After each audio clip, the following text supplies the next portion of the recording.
السلام علیکم میرے پیارے پیارے ریڈرز، امید کرتی ہوں کہ آپ سب خیریت سے ہوں گے۔ اور آج ہم پڑھنے لگے ہیں بہرِش ناول کی قسط نمبر 42 کا پارٹ بی۔ وہ ایسا شخص تھا جس نے کبھی یونیورسٹی میں صبح 11 بجے سے پہلے کی کبھی کوئی کلاس لینے کی ضرورت محسوس نہیں کی تھی۔ وہ تو صبح اٹھتا بھی بے حد نخروں کے بعد تھا۔ جب تک کہ منان یا حنان میں سے کوئی اس کے سر پر نہ کھڑا ہو جاتا، وہ آنکھیں کھولنے کی زحمت نہیں کرتا تھا۔ لیکن اب وہ پچھلے 3 دن سے صبح ہی آ کر کلاس کے باہر کھڑا ہو جاتا۔ اسے پورا یقین تھا پڑھاکو آیت اگر یونہی آئے گی تو سب سے پہلے کلاس کا رخ کرے گی۔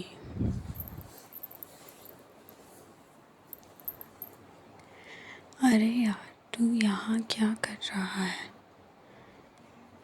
چل نا کینٹین چلتے ہیں۔ زین اسے دیکھتے ہی دوڑا چلا آیا۔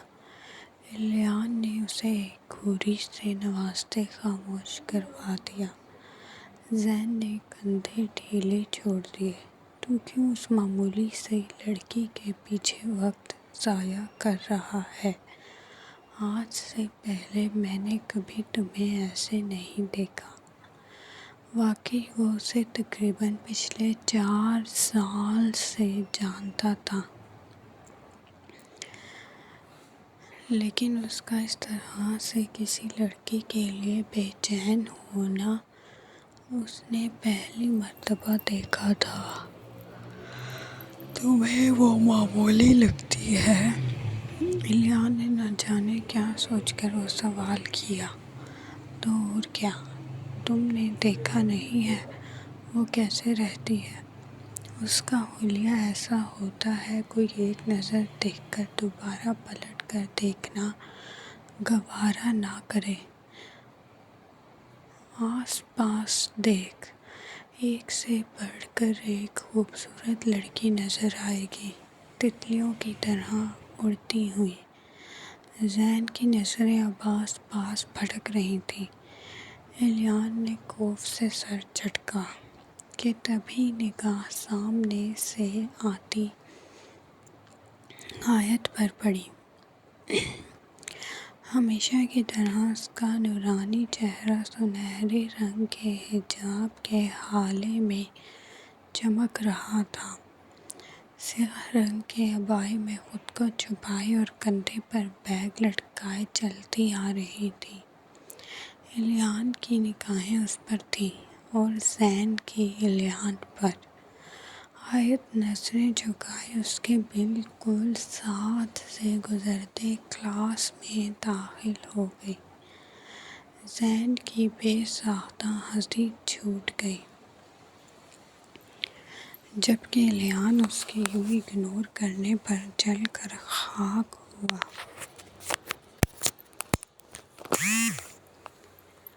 مس آیت، اب آپ کی طبیعت کیسی ہے؟ شیراز اٹھ کے بیٹھتے ہی اس کے سر پر آن کھڑا ہوا۔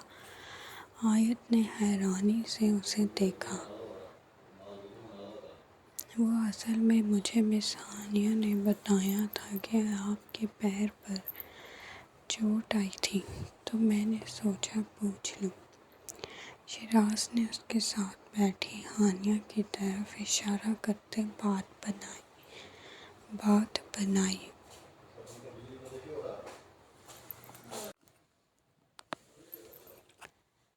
کلاس کے کونے میں کھڑا الیان شاہ انہیں کر دینے والی نگاہوں سے دیکھ رہا تھا۔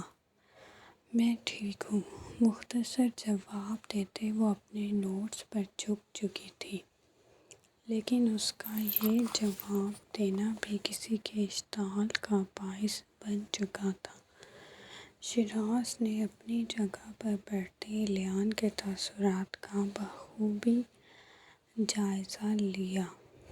بے شک اس کی دکھتی رگ اس کے ہاتھ لگ چکی تھی۔ تم مجھ سے ناراض تو نہیں ہونا؟ مجھے بالکل اندازہ نہیں تھا وہاں اتنا تماشا ہو جائے گا۔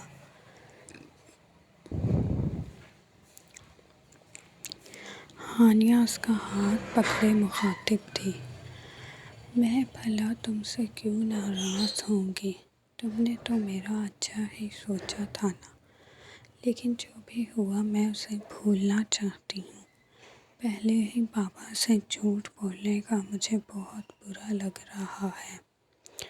اس کا لہجہ مرجھا گیا۔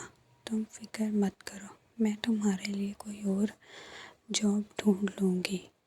ویسے شیراز کافی مرتبہ تمہارا پوچھتا رہا ہے۔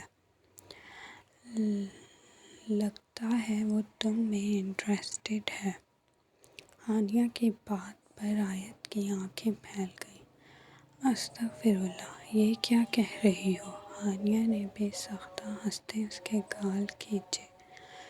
تم واقعی بہت کیوٹ ہو۔ اچھا اپنا فون دو۔ وہ بولتے اس کے بیگ سے خود ہی فون نکال گئی۔ کیا کر رہی ہو؟ آیت نے الجھ کر اس سے پوچھا۔ کچھ نہیں، تمہیں بعد میں پتہ چل جائے گا۔ ابھی سر آ گئے۔ وہ کلاس میں داخل ہوتے سر کی جانب اشارہ کرتے اس کا دھیان بھٹکا گئی۔ شیراز کے پوچھنے پر اس نے اسے تھمبس اپ کا اشارہ کر دیا۔ لیکچر کے دوران آیت مسلسل خود کو کسی کی نظروں کے حصار میں محسوس کرتی رہی تھی، لیکن اس نے ایک بار بھی اس جانب نہیں دیکھا تھا۔ لیکن لیکچر اوور ہوتے ہی وہ اپنا بیگ اٹھائے فوراً باہر نکل گئی۔ تیزی سے سیڑھیاں اترتے اس کا رخ لائبریری کی جانب تھا۔ جب سیڑھیوں کے اختتام پر ریحان شاہ کو کھڑے دیکھ اس کے قدموں کو بریک لگا۔ وہ اتنا تیز چل کر آئی تھی کہ اس کا سانس پھول گیا تھا، اور وہ پھر بھی اس سے پہلے ہی وہاں موجود تھا۔ اس یونیورسٹی میں اتنا وقت گزار چکا ہوں کہ ہر چور دروازے کا علم میرے پاس ہے، اس لیے مجھ سے چھپنا بیکار ہے۔ مس آیت احمد،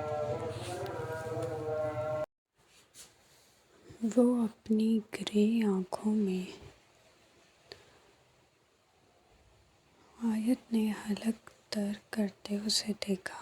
وہ آج بھی غصے سے بھرا کھڑا تھا۔ پتہ نہیں اس شخص کے ساتھ آخر مسئلہ کیا تھا۔ مجھے آپ سے کوئی بات نہیں کرنی، ہٹیں میرے راستے سے۔ سر اٹھائے اس نے لہجہ مضبوط کرتے کہا۔ مجھ سے بات نہیں کرنی، لیکن دوسروں سے تو کوئی مسئلہ نہیں ہوتا تمہیں؟ ایک قدم کا فاصلہ سمیٹتے اس کے سر پر پہنچا۔ سب دیکھ رہے ہیں۔ آیت نے گھبرا کر آس پاس سے گزرتے اسٹوڈنٹس کو دیکھا۔ تو پھر چلو، مجھے ضروری بات کرنی ہے۔ وہ اپنے پیچھے آنے کا اشارہ کرتے خود آگے چل پڑا۔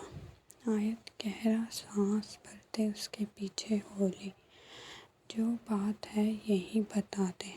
اسے خالی کلاس رومز کی جانب بڑھتے دیکھ وہ رک گئی۔ ٹھیک ہے۔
تو یہ تھی آج کی ایپیسوڈ اس ناول کی قسط نمبر 42 کا پارٹ بی۔